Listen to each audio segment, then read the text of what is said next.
Love by Wayne Craig. As a young boy, I always feared love.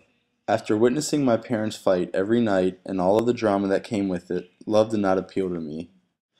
If anything, love frightened me. I always associated love with paranoia and violence, and frankly, I did not believe in love. Love seemed artificial to me, and I thought it was a mechanism used by some to simply fill an internal want for attention and, most importantly, to meet the needs of society.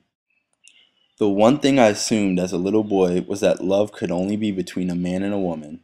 I never thought that humans could love inanimate objects or sports teams or even those of the same sex, because I had seen these fascinations as merely liking and not true love. As time went by, love seemed to have a much different meaning than I first thought. In my young teenage years, I started to mature and see many different things in the world that I was not formerly exposed to. I saw that humans could love a wide range of things other than our own species, such as cars.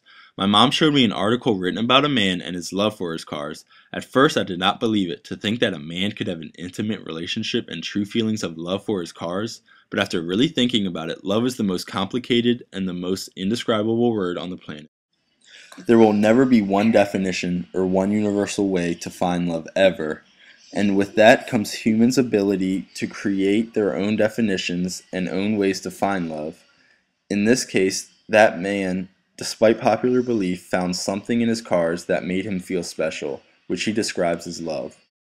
This, along with gay marriage, is especially controversial in America. But after experiencing and acknowledging these topics, I have realized that the nearest definition of love is in the eyes of the beholder. Once I came into the most mature stages of my life, I asked myself who actually deserves love. As a little boy, I feared love, and as a teenager, I continued this fear. But as a young adult, I started to question love and apply it to my own life. I met a young woman about 3 years ago who brought me to this kind of questioning. She swept me off my feet with her humbleness, beauty, and her well-groundedness. We worked to make things go smoothly, and at first it seemed as if my previous associations with love, paranoia, and violence were unavoidable and true.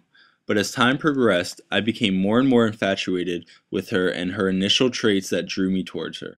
I then realized that in order to love, you must work hard for it, and you must not only be loyal to your lover, whatever that might be, you must be loyal to yourself.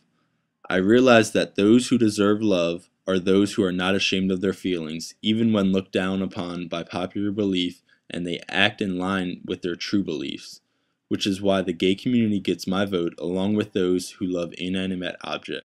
I believe that you must work hard at being loyal to yourself and your lover because it's not an easy task in a society such as ours.